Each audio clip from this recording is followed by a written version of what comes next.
Muy buenas tardes, queridos amigos y hermanos. Estoy muy contento que hayan decidido sintonizar el programa de hoy. Hoy tenemos un tema muy importante que se titula Lo santo y lo profano. Es un tema solemne, importante para la iglesia de esta época.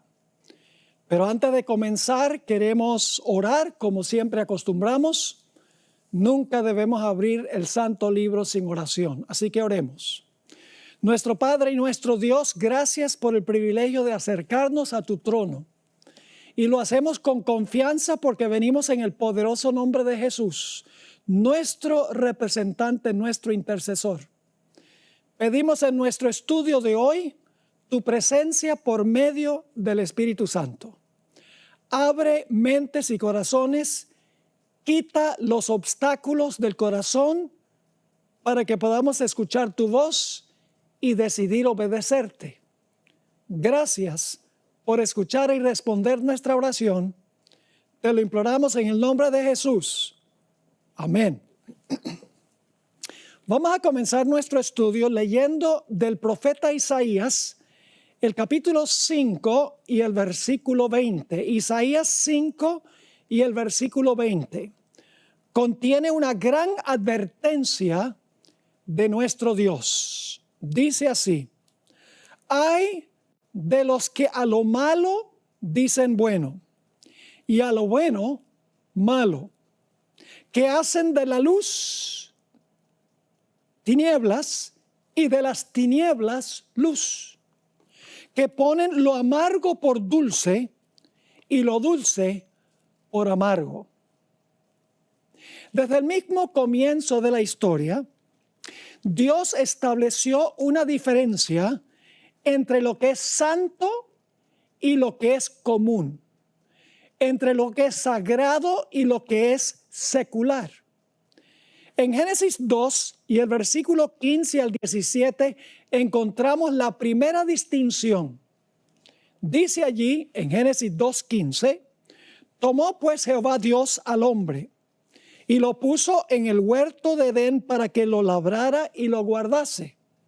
Y mandó Jehová Dios al hombre diciendo: de todo árbol del huerto podrás comer, mas del árbol de la ciencia del bien y del mal no comerás, porque el día que de él comieres, ciertamente morirás. Hay varios puntos claves en cuanto a estos versículos. Número 1, Dios desde el mismo comienzo estableció una diferencia entre lo que el hombre puede usar, lo que es común, y lo que le pertenece a Dios, lo que es santo. Todos los árboles del huerto eran comunes para el uso personal de Adán y Eva, menos uno que Dios apartó y se reservó. Adán y Eva no debían participar de ese árbol. Era de Dios. Cuando Adán y Eva pecaron, en un sentido muy real, trataron lo que era santo como si fuera común. La desobediencia al mandato de Dios acarreó la sentencia de muerte. Así que desde el mismo comienzo tenemos una distinción entre lo que Dios se reserva y lo que Dios le permite al hombre, entre lo sagrado y lo común. Esto se ilustra también más adelante en la historia de Israel, cuando el pueblo fue a destruir la ciudad de Jericó. Dios hizo la misma distinción entre lo santo y lo común. Cuando el pueblo conquistó esa ciudad, en realidad Dios fue el que tumbó los muros de la ciudad, pero cuando Israel marchó alrededor de la ciudad, Dios les había dicho: cuando caiga la ciudad, el oro, la plata, el bronce y el hierro de la ciudad son para uso sagrado en el santuario. Dios les dijo: es mi diezmo de la tierra, porque esta es la primera ciudad que ustedes van a conquistar. Es decir, Israel no podía usar nada de lo que se encontraba en la ciudad para ellos. Todo lo que estaba en la ciudad era sagrado para el santuario, era santo, por así decirlo. En Josué 6:19 nos dice eso. Mas toda la plata y el oro y los utensilios de bronce y de hierro sean consagrados a Jehová y entren en el tesoro de Jehová. La palabra consagrados que se usa aquí es la palabra hebrea kodesh, que significa apartar algo para un uso santo. Es la palabra hebrea que se traduce la mayoría de las veces en el Antiguo Testamento con la simple palabra santo.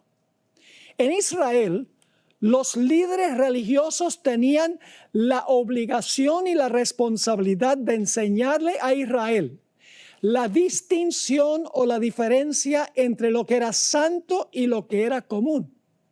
El sumo sacerdote, como máximo líder espiritual de Israel, debía enseñarle al pueblo a respetar lo que era santo. Por eso el sumo sacerdote tenía una lámina de oro en su frente que decía santidad a Jehová.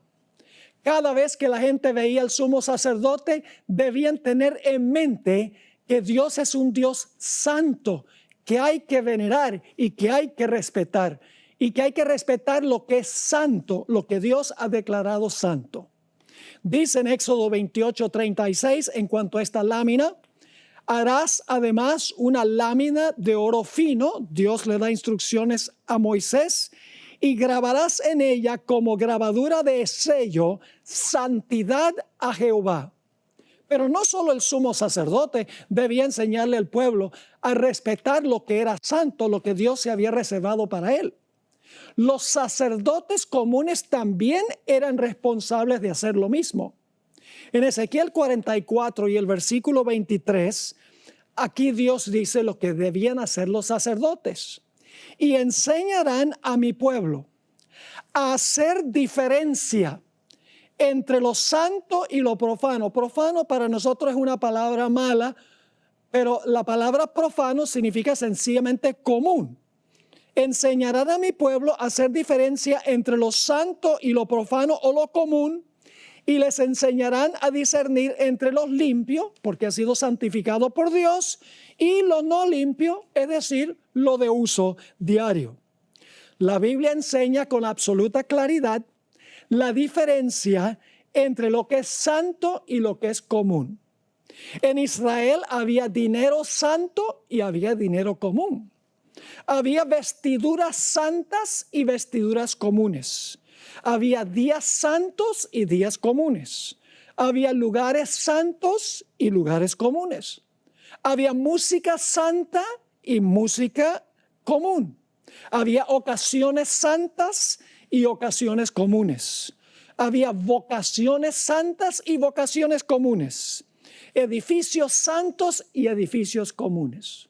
Nada de malo había con los edificios comunes. Eran seculares para uso diario. Pero Dios se había reservado lo demás, que había sido santificado para Él y se debía respetar. Ahora, cuando comenzaron los servicios del santuario en el desierto, Dios llovió fuego sobre el altar a donde se colocaron los holocaustos. De allí en adelante, ese fuego que ardía día y noche perpetuamente era fuego santo porque Dios lo había llovido del cielo. Vamos a leer en cuanto a eso en Levítico 9 y el versículo 23 y 24. Levítico 9, 23 y 24. Y entraron Moisés y Aarón en el tabernáculo de reunión. Y salieron y bendijeron al pueblo. Y la gloria de Jehová se apareció a todo el pueblo.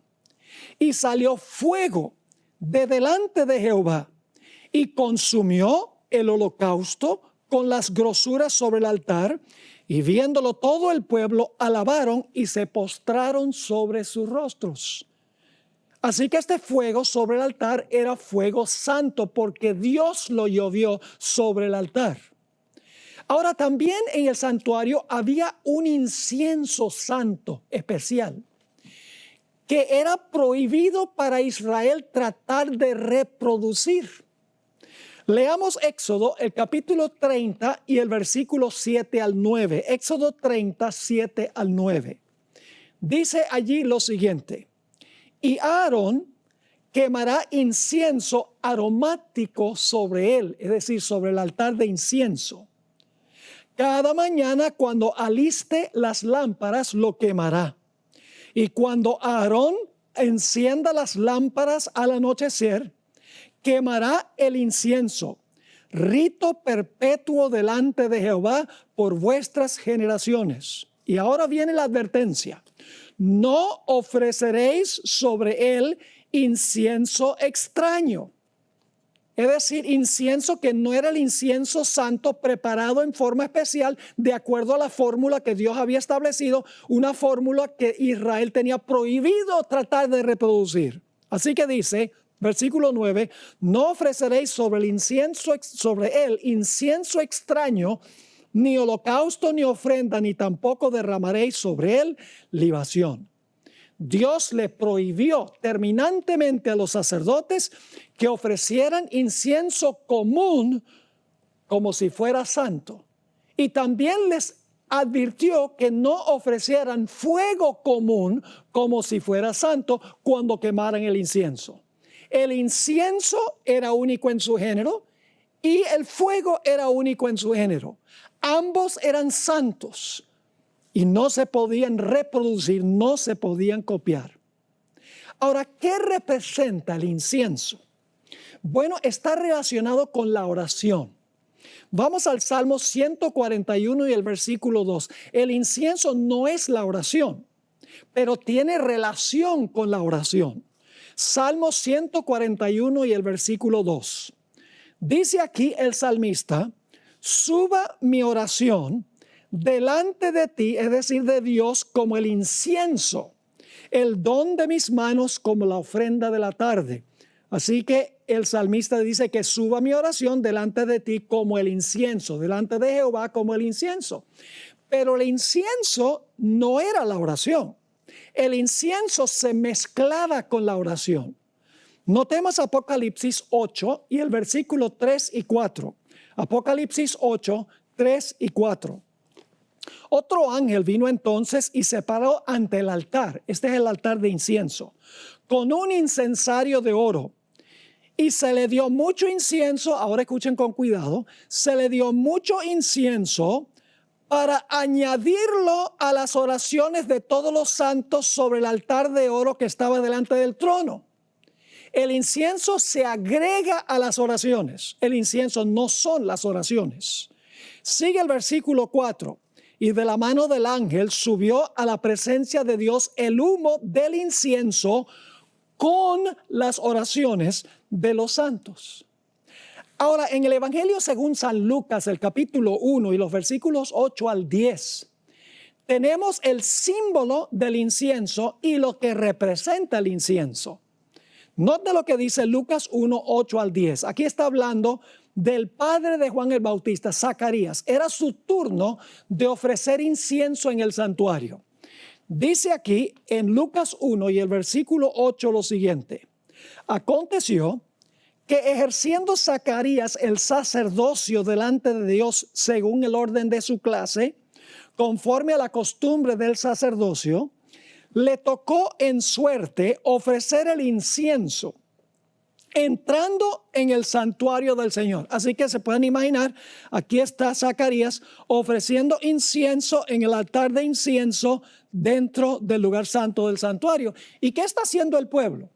El pueblo está haciendo lo que está relacionado con el incienso. Dice en el versículo 10, y toda la multitud del pueblo estaba afuera orando a la hora del incienso. La gente estaba afuera orando y estaba Zacarías adentro ofreciendo el incienso con el fuego delante de Jehová. ¿Qué representa el incienso? Quiero leerles una cita muy hermosa de los escritos de Elena White, donde ella explica qué es el incienso que se mezclaba con las oraciones de los santos. Dice así: Cristo mezcla su propia justicia con la confesión del pecador arrepentido. Es decir, cuando el pecador se arrepiente y ora, Cristo mezcla su propia justicia con su oración. Y sigue diciendo, Cristo mezcla su propia justicia con la confesión del pecador arrepentido y creyente, para que la oración del hombre caído pueda ascender como incienso fragante delante del Padre y sea impartida la gracia de Dios al alma creyente. Ahora sabemos por qué el incienso no se podía copiar, porque los méritos de Cristo no tienen comparación.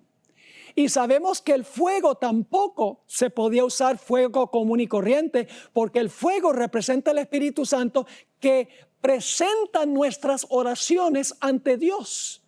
Es decir, tanto el fuego como el incienso eran únicos en su género y no se podían copiar. Había que usar el fuego que Dios había indicado.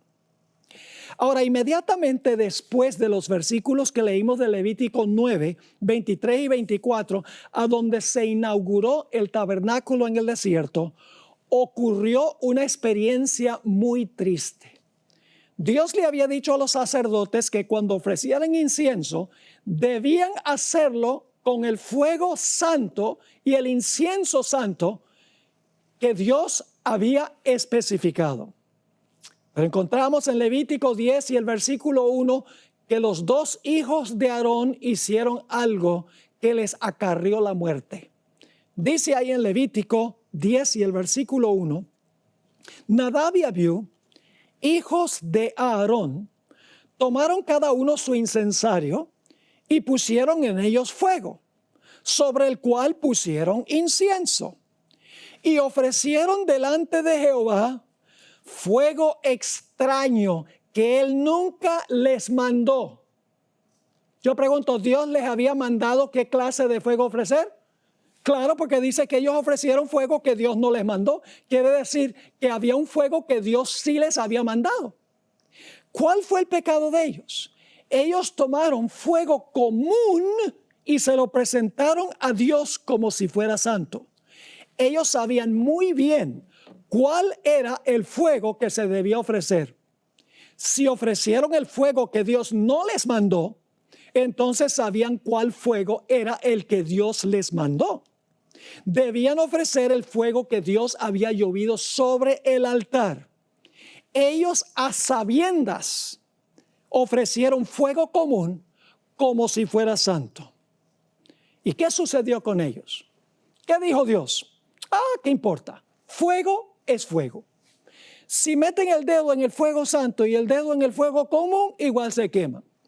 Las propiedades químicas del fuego común y del fuego santo son iguales. La apariencia del fuego común y del fuego santo es igual. Así que Dios dice, no hay problema, es fuego, muchachos. No, señor. Nos dice en Levítico el capítulo 10 y el versículo 2, y salió fuego de delante de Jehová y los quemó y murieron delante de Jehová. Son historias que a nosotros no nos gusta estudiar porque la gente dice, ay, Dios es un caramelo, Dios es todo gracia, misericordia. Dios es gracia y misericordia, pero Dios también espera que se le respete. Que Él haga, que la gente haga lo que Dios manda. Porque Dios, además de ser misericordioso, además de ser bondadoso, Dios también es santo. Dios también es justicia, según dice la Sagrada Escritura. Así que dice, salió fuego de delante de Jehová y los quemó y murieron delante de Jehová. Ahora, como les mencioné, el fuego representa el Espíritu Santo, quien lleva nuestras oraciones ante la presencia de Jesús. Él mezcla nuestras oraciones con sus méritos. Pero ¿qué pasa cuando nosotros no obedecemos a Dios y le ofrecemos a Dios fuego extraño, incienso extraño? Proverbios 28 y el versículo 9 nos dice qué clase de oración es aquella que desobedece a Dios, las instrucciones explícitas de Dios. Dice en Proverbios 28 y el versículo 9, el que aparta su oído para no oír la ley, su oración también es abominable. En el Salmo 66 y el versículo 18 al 20, dice aquí el salmista: si en mi corazón hubiese yo mirado la iniquidad, el Señor no me habría escuchado. Mas ciertamente me escuchó Dios, atendió a la voz de mi súplica. Bendito sea Dios, que no echó de sí mi oración, ni de mí su misericordia.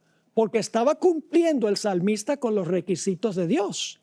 Pero aquí dice que si se alberga la iniquidad en el corazón, el Señor no había escuchado la oración. Eso fue lo que sucedió con Nadab y Abiú. Ofrecieron fuego extraño, aunque el incienso no tenemos registro de que fue extraño, el fuego sí fue un fuego común. Es decir, los dos jóvenes fueron consumidos. Ahora vamos a Levítico, el capítulo 10 y el versículo 3, a donde ahora Dios le va a dar instrucciones a Moisés después de este triste episodio. Dice en el versículo 3, entonces dijo Moisés a Aarón: esto es lo que habló Jehová diciendo: en los que a mí se acercan me santificaré. En realidad, en el original dice: en los que a mí se acercan seré reconocido como santo. Y en presencia de todo el pueblo he de ser glorificado. Y Aarón cayó. Nadab y Abiú pisotearon la santidad de Dios. Aquellos que se acercan a Dios deben estar conscientes de que Él es santo. Se nos manda a venerarlo y a respetarlo. Al entrar en su augusta presencia, hemos de hacerlo como Él ha mandado y no como a nosotros nos place. Nuestra actitud debe ser la actitud de Moisés en la zarza ardiente. En Éxodo 3 y el versículo 5 y 6 dice cuál fue la actitud de Moisés cuando estuvo en la presencia de la santidad de Dios. Dice así: y dijo, esta es la voz de Dios: no te acerques, quita tu calzado de tus pies, porque el lugar en que tú estás, tierra santa es. Y dijo Dios: yo soy el Dios de tu padre, Dios de Abraham, Dios de Isaac y Dios de Jacob.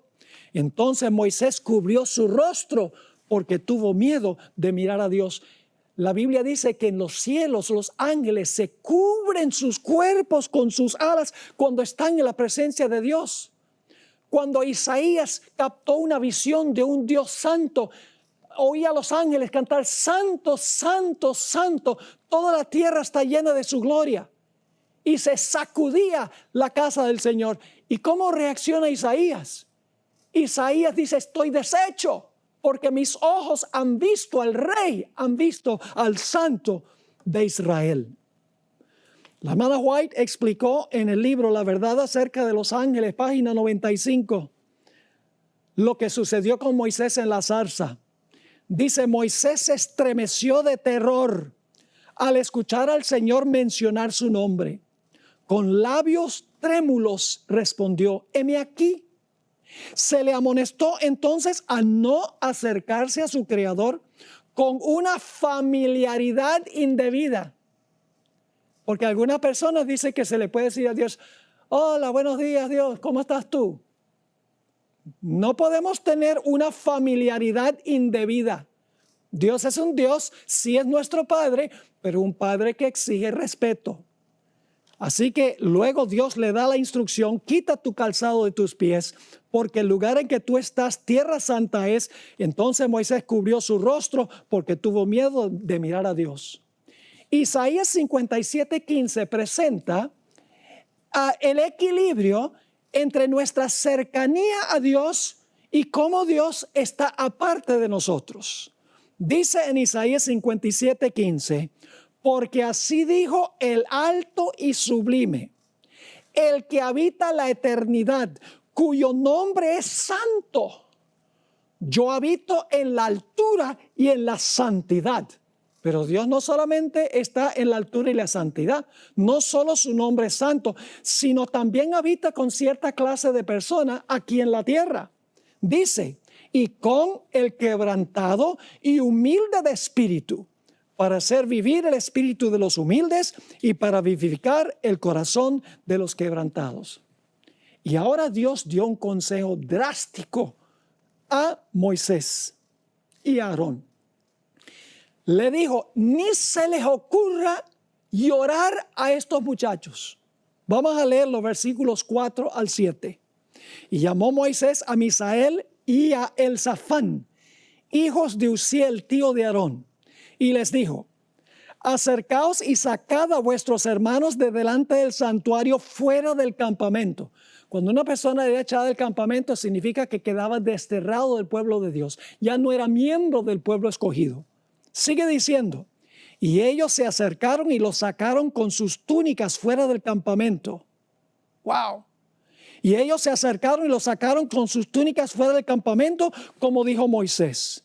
Entonces Moisés dijo a Aarón y a Eleazar e Itamar sus hijos, no descubráis vuestras cabezas, ni rasguéis vuestros vestidos, es decir, en señal de aflicción y tristeza, en señal de duelo, para que no muráis, ni se levante la ira sobre toda la congregación.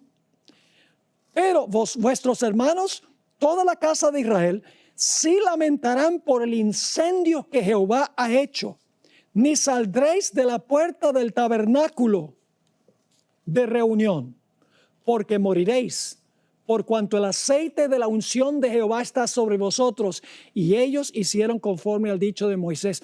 ¿Por qué es que no se podía practicar este duelo? Es decir, descubrir sus cabezas, no rasgar sus vestidos en señal de duelo.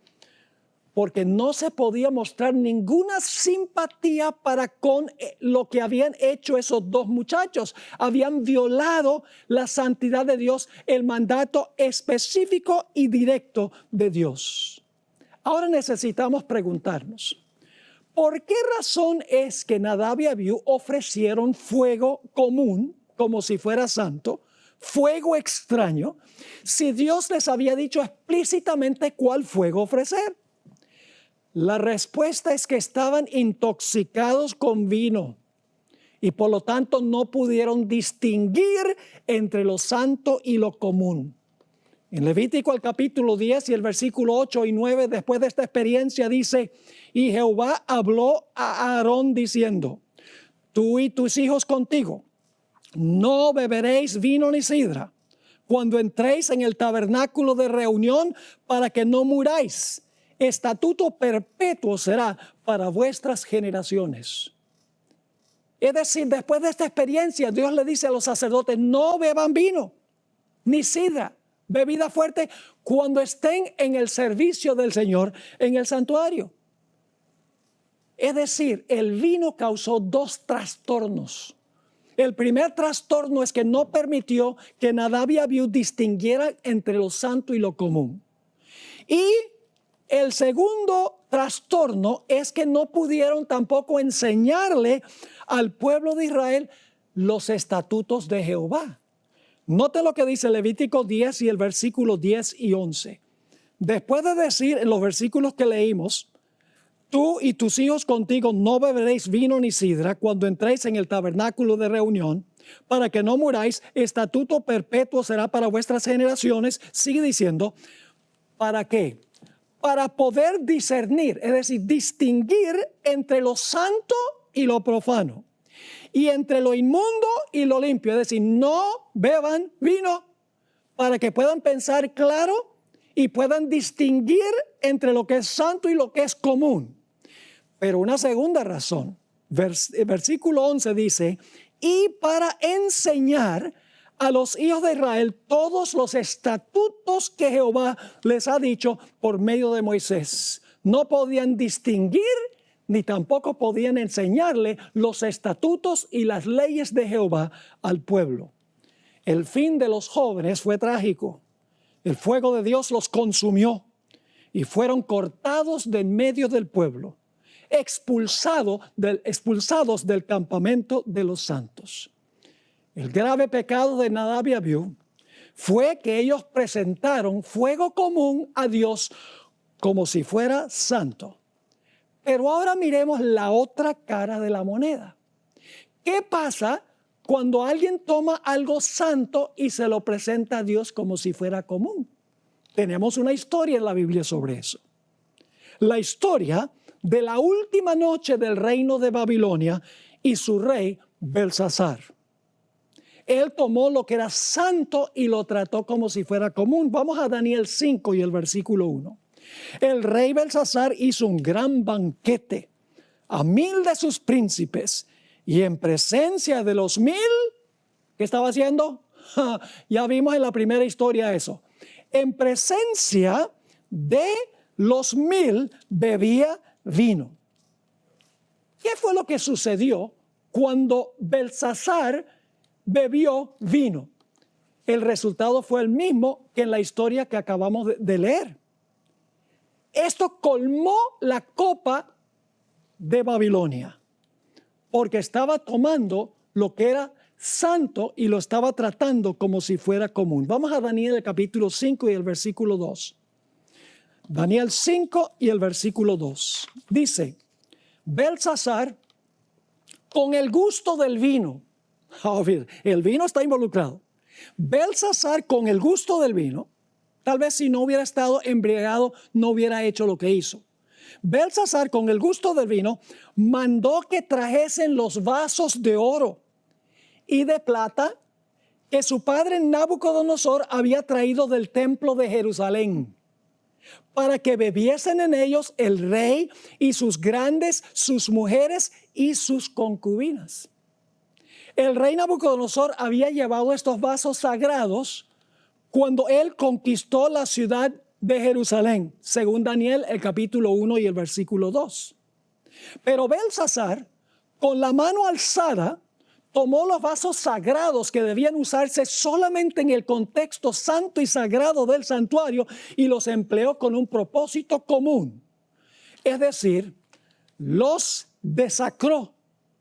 La palabra desacrar tal vez no existe en español, en inglés sí existe, desecrate, es restarle santidad a algo, es decir, le restó santidad a esos vasos. Noten el versículo 3. Entonces, fueron traídos los vasos de oro que habían traído del templo de la casa de Dios que estaba en Jerusalén. Y bebieron en ellos el rey y sus príncipes, sus mujeres y sus concubinas. Ahora, quiero que noten algo muy interesante. Lo primero que hace Belsasar es beber vino. Eso no le permite distinguir lo que es santo de lo que es común. Y eso lleva a la falsa adoración y a la idolatría. Note lo que dice el versículo 4. Bebieron vino y alabaron a los dioses de oro y de plata, de bronce, de hierro, de madera y de piedra. El vino no solo impidió que el rey pudiera distinguir entre lo santo y lo común, sino que lo llevó a cometer idolatría, falsa adoración. Adoraron ídolos hechos por manos de hombres. En otras palabras, quebrantó los mandamientos de Dios y practicó falsa adoración. Más adelante vamos a ir a Apocalipsis para ver que esta historia se va a cumplir con otra Babilonia. Al final de la historia, Babilonia espiritual y mundial. Ahora, algunos podrán decir, pero es que Belsasar era pagano, él no sabía cuán serio era el asunto de usar vasos sagrados en una forma común, que no sabía. Vamos a leer Daniel 5 y el versículo 18 al 23. El pecado de Belsasar fue con la mano alzada contra Dios porque estaba bajo el efecto del vino y no podía pensar bien. Dice en Daniel 5 y el versículo 18. Aquí Daniel le está hablando a Belsasar el rey, porque Belsasar lo ha llamado para explicarle una escritura que apareció con un dedo que escribía en la pared. Dice lo siguiente: el Altísimo Dios, oh rey, dio a Nabucodonosor tu padre, a veces en realidad era el abuelo, pero la Biblia a veces usa la palabra padre para referirse a un abuelo. Así que el Altísimo Dios, oh rey, dio a Nabucodonosor tu padre el reino y la grandeza, la gloria y la majestad. Ahora empieza a contarle la historia de Daniel 4, cuando Nabucodonosor se jactó de la gran Babilonia que él había construido y Dios le quitó la perla de la razón y de repente Nabucodonosor se portó como un animal, como una bestia, por 7 años. Versículo 19. Y por la grandeza que le dio, todos los pueblos, naciones y lenguas temblaban y temían delante de él. A quien quería mataba, a quien quería daba vida, engrandecía a quien quería y a quien quería humillaba. Mas cuando su corazón se ensoberbeció y su espíritu se endureció en su orgullo, fue depuesto del trono de su reino, es decir, Dios lo depuso, y despojado de su gloria, y fue echado de entre los hijos de los hombres, y su mente se hizo semejante a la de las bestias, y con los asnos monteses fue su morada. Hierba le hicieron comer como a buey, y su cuerpo fue mojado con el rocío del cielo, hasta que reconoció que el Altísimo Dios tiene dominio sobre el reino de los hombres y que pone sobre él al que le place. Ahora, ¿por qué contó Daniel toda esta historia? Porque le va a decir a Belsasar, esto tú lo sabías, Belsasar lo sabías, y sin embargo tomaste los vasos sabiendo que eran sagrados. Versículo 22, y tú, su hijo Belsasar, no has humillado tu corazón sabiendo todo esto. ¡Wow! Sabiendo todo esto, sino que contra el Señor del cielo te has ensoberbecido e hiciste traer delante de ti los vasos de su casa. Tú y tus grandes, tus mujeres, tus concubinas, bebisteis vino en ellos. No solamente bebió y no pudo distinguir entre lo santo y lo profano, sino que dice, además de esto, diste alabanza a dioses de plata y oro, de bronce, de hierro, de madera y de piedra, que ni ven, ni oyen, ni saben, y al Dios en cuya mano está tu vida y cuyos son todos tus caminos, nunca honraste. Así que, ¿cuál fue el proceso del pecado de Belsasar? 4 pasos. Primero, bebió vino fermentado.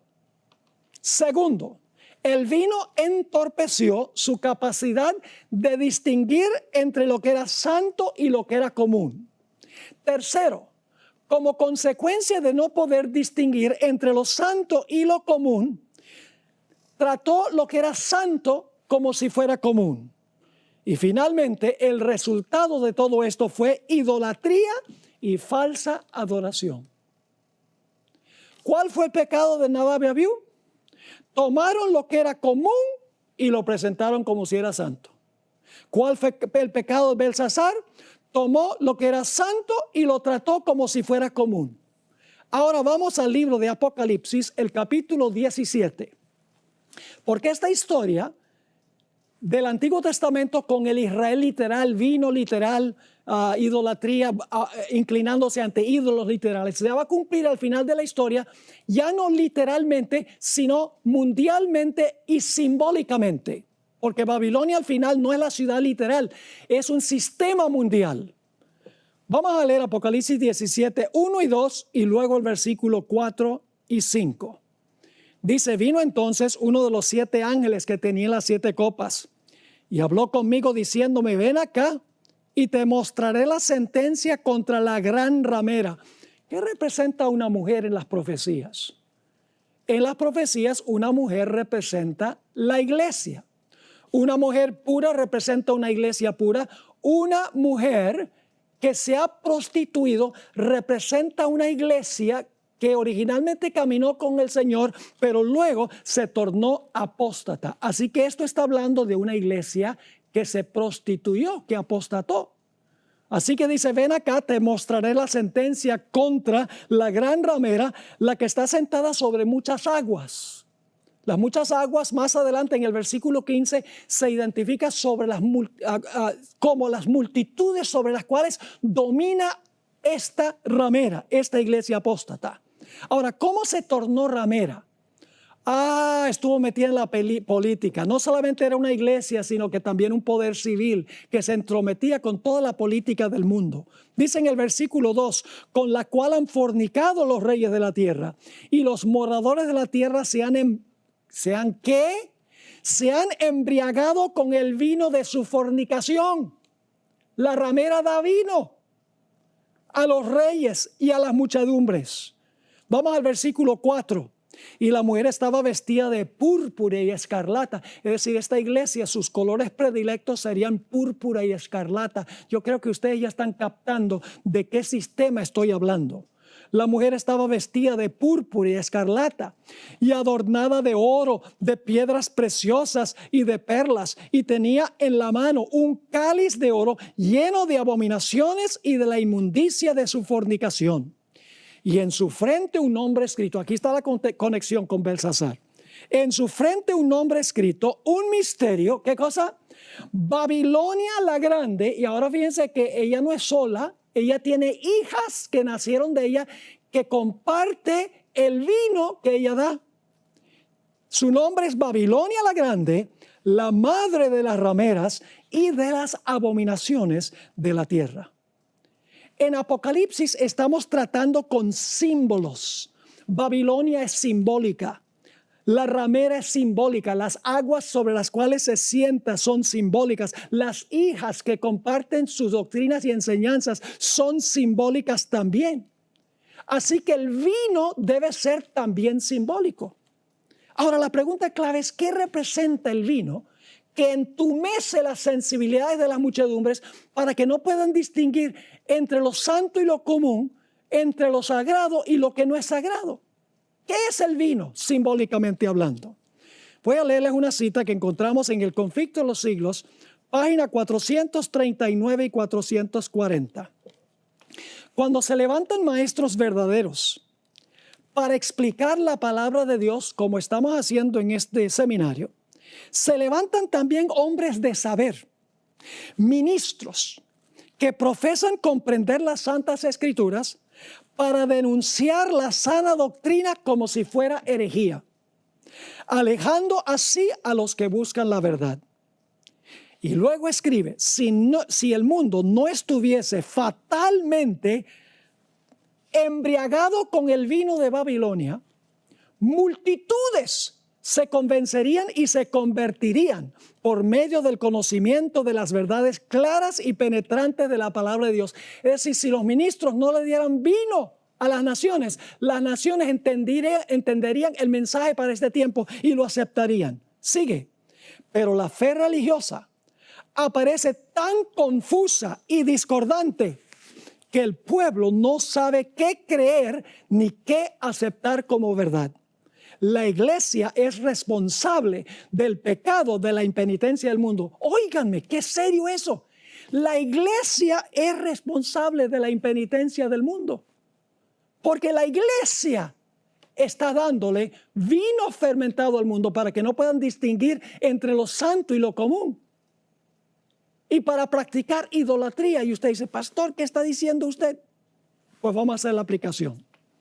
El mundo cristiano toma un día común de trabajo, el primer día de la semana, y se lo ofrece a Dios como si fuera santo. Por el otro lado, ha tomado un día común, o un día santo, perdón, el séptimo día, y lo trata como si fuera un día común. Es el mismo principio. Dios ha dicho, el séptimo día santo es el sábado. El primer día es un día de trabajo. El mundo cristiano dice, el día de trabajo es santo. Pero el día santo es un día de trabajo, un día secular. Si Dios acepta eso, va a tener que pedirle perdón a Nadab y Abiú. Va a tener que pedirle perdón también a Belsasar. Porque ¿por qué lo va a aceptar Dios de esa manera si es el mismo principio? ¿Por qué es que el mundo cristiano hace esto? Sencillamente porque están ebrios con el vino de la ramera. La iglesia apóstata que dice haber cambiado el día de reposo del sábado al domingo. Como resultado, muchedumbres de cristianos pisotean los mandamientos de Dios y practican falsa adoración. Dios ha dicho explícitamente en su ley que el primer día de la semana es un día común de trabajo y que el séptimo día es santo. Ninguna parte de la Biblia dice que el domingo es santo. A pesar de esto, los cristianos han tomado el primer día y lo han santificado y han tomado el séptimo y lo han profanado. Vamos a leer el cuarto mandamiento que se encuentra en Éxodo 20, 8 al 11. Clarísimo. Acuérdate del día sábado para santificarlo. 6 días trabajarás y harás toda tu obra, Dios le dice al hombre. Mas el séptimo día es sábado para Jehová tu Dios. No hagas en él obra alguna. Tú, ni tu hijo, ni tu hija, ni tu siervo, ni tu criada, ni tu bestia, ni tu extranjero que está dentro de tus puertas. Y ahora da la razón. Porque en 6 días hizo Jehová los cielos y la tierra, el mar y todas las cosas que en ellos hay. Es decir, Dios trabajó los primeros 6 días. Y reposó en el séptimo día. Por tanto, Jehová bendijo el día del sábado y lo santificó. Santificar el domingo es la peor clase de idolatría, porque Dios no lo hizo santo. Es una violación descarada del cuarto mandamiento. Yo les pregunto, ¿quién hizo el sol? Ustedes inmediatamente responden, Dios hizo el sol. Pregunto, ¿lo hizo como objeto de adoración? La inmediata respuesta de los cristianos es, no, Dios no lo hizo como objeto de adoración.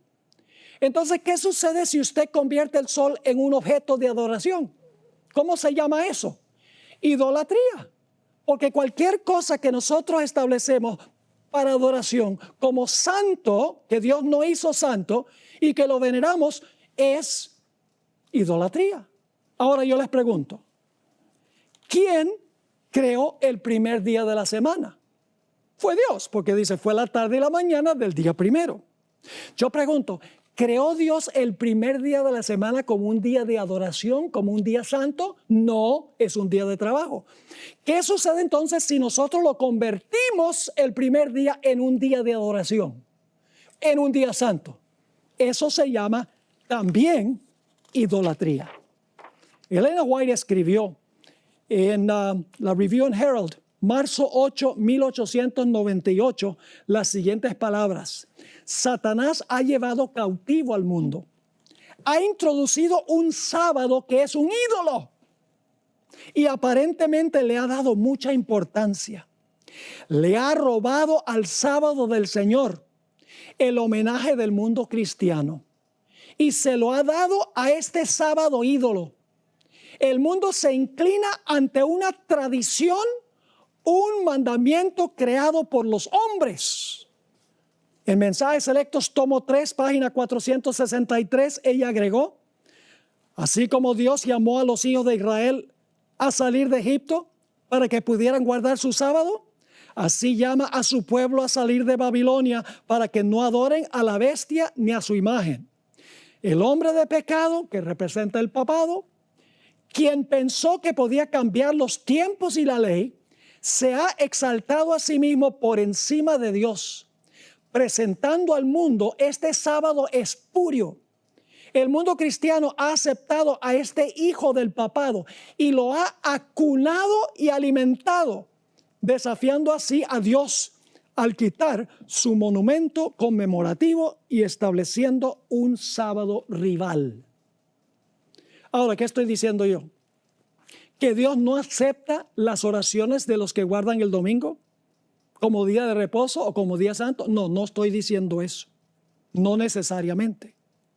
Dios rechaza nuestras oraciones solamente cuando nosotros sabemos qué es lo que debemos hacer y con la mano alzada decimos no lo vamos a hacer. Es decir, si Dios está hablando a tu corazón y te está diciendo el sábado es el día de reposo y tú dices voy a seguir guardando el domingo aunque sé que el sábado es el día de reposo, en ese caso oras a Dios y Dios no acepta las oraciones. Porque Dios acepta solo oraciones sinceras. Pero hay muchas personas en las iglesias que desconocen lo que estamos hablando. Sirven a Dios lo mejor que pueden. Obedecen toda la luz que ellos tienen.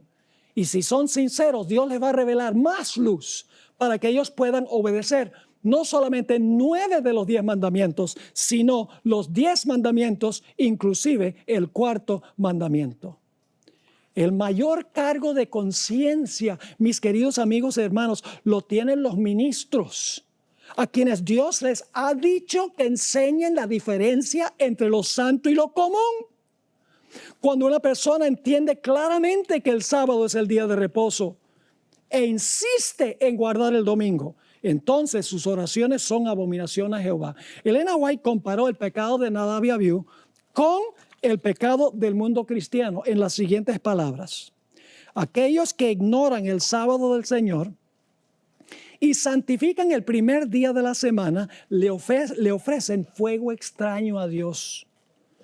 Es un sábado extraño que Dios no les ha mandado que guarden. ¿Lo aceptará Él de sus manos? Los hombres han inventado muchas cosas.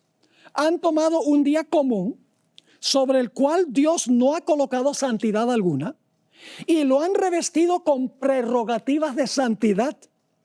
Han declarado que el domingo es un día santo, pero esto no le da ni un ápice de santidad. Deshonran a Dios cuando aceptan instituciones humanas y las presentan al mundo como el sábado cristiano, día que no tiene como autoridad un así dice Jehová. Como Nadab y Abiú ofrecen lo común en lugar de lo santo.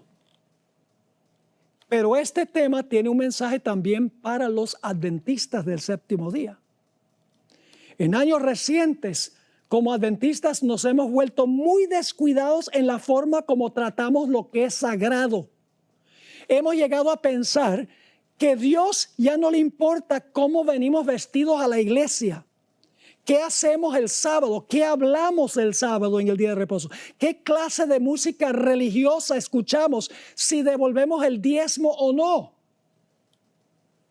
Antes de condenar a los que observan el domingo, debemos recordar que estamos ahora tomando decisiones como adventistas que determinarán de qué lado estaremos en el gran conflicto final. Es ahora que nosotros, los pastores, los ministros, particularmente, debemos enseñarle a nuestros miembros a respetar lo que es santo.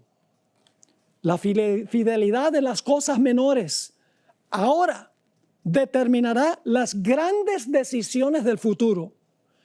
¿Estamos hablando de cosas comunes más bien que santas en el día sábado? ¿Estamos vistiendo con ropa común de semana en la iglesia?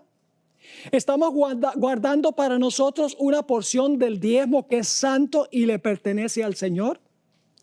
¿Estamos nosotros hoy en día usando música secular disfrazada como música cristiana? Hablamos de cosas comunes en la casa de Dios, comemos en la iglesia, masticamos chicle en la iglesia ante la presencia de un Dios santo. ¿Se pueden imaginar a Moisés masticando chicle en la zarza ardiente? Ojalá que estén entendiendo lo que estoy diciendo. Es tiempo que la iglesia reconozca la santidad de Dios y que cumplamos las pautas que Dios ha dado en su palabra. Ahora quiero terminar leyendo Apocalipsis 18, 1 al 5. Este es el mensaje final de Dios al mundo. Es un mensaje que le va a dar fuerza a los mensajes de los tres ángeles. Es como, por ejemplo, la batería de un automóvil que con el transcurso del tiempo se ha ido muriendo y finalmente casi está muerto y no prende el carro. ¿Qué hacemos? Vamos a otro carro que tiene una buena batería, le ponemos los cables y entonces la batería nuevamente funciona. Este mensaje, que se llama el fuerte clamor, es como poner los cables a la batería que más o menos se ha muerto. Hermanos y hermanas, yo pienso a veces que la iglesia, nuestra querida iglesia, que es la única iglesia a la cual debemos pertenecer, es la iglesia remanente del Señor. Tiene trigo y cizaña, sí, pero es la iglesia del Señor. A veces yo pienso que nosotros no estamos dormidos, sino que nosotros estamos en un coma. Porque no vemos, hermanos y hermanas, cómo debemos respetar la santidad de nuestro Dios. Apocalipsis 18, 1 al 5. El último llamado de Dios al mundo, antes de cerrarse la puerta de la gracia, dice lo siguiente. Después de esto vi a otro ángel descender del cielo con gran poder, y la tierra fue alumbrada con su gloria, y clamó con voz potente diciendo: ha caído ha caído la gran Babilonia, de lo cual ya hablamos, la ramera, sus hijas, las denominaciones religiosas que han tomado lo santo y lo han presentado común y lo común como si fuera santo. Así que dice, ha caído la gran Babilonia. Y fíjense cuánto ha caído. Y se ha hecho habitación de demonios y guarida de todo espíritu inmundo y albergue de toda ave inmunda y aborrecible. Porque todas las naciones han bebido del vino del furor de su fornicación. ¿Por qué se le llama vino del furor? Porque cuando uno predica el mensaje, y ellos han tomado el vino y se enojan contra el que está predicando el mensaje. Porque todas las naciones han bebido del vino del furor de su fornicación. No solamente las gentes, y los reyes de la tierra han fornicado con ella. Y los mercaderes de la tierra se han enriquecido de la potencia de sus deleites. La mayoría del pueblo de Dios hoy, del verdadero pueblo de Dios hoy, está en Babilonia. Están todas las iglesias que no cumplen con lo que Dios ha enseñado esta tarde. Y Dios hace un llamado a esas personas. En el versículo 4, Dios dice a los que están en Babilonia, a los que no están haciendo lo que hemos hablado esta tarde, dice allí, salid de ella, pueblo mío, para que no seáis partícipes de sus pecados, ni recibáis parte de sus plagas. Ahora, yo estoy hablando de personas que están en otras iglesias, que han escuchado este mensaje. Hay muchas otras doctrinas que el mundo cristiano tiene que son contrarias al pueblo de Dios. Solamente estamos tocando una. Ahora, ¿qué de los adventistas? Me hace pensar de la mujer de Lot. La mujer de Lot salió de Sodoma, pero Sodoma no había salido de ella. Y cuando vino el tiempo de salir, dice la Biblia, que miró atrás a todo lo que estaba dejando. Y la Biblia dice que se tornó una columna de sal. Había perdido su sabor y no servía sino para ser pisoteada de los hombres. Hermanos y hermanas, queridos adventistas, hoy estamos tomando decisiones que van a determinar si nosotros vamos a ser fieles a Dios o no. Hay muchos que han salido de Babilonia, pero la pregunta clave es, ¿Babilonia ha salido de nosotros? ¿Estamos poniendo en práctica lo que hemos hablado hoy? Yo oro que todos los que están conectados tomen la decisión de respetar al Dios Santo, entender que es justo, amoroso y misericordioso, y por eso es que nos habla de esta forma.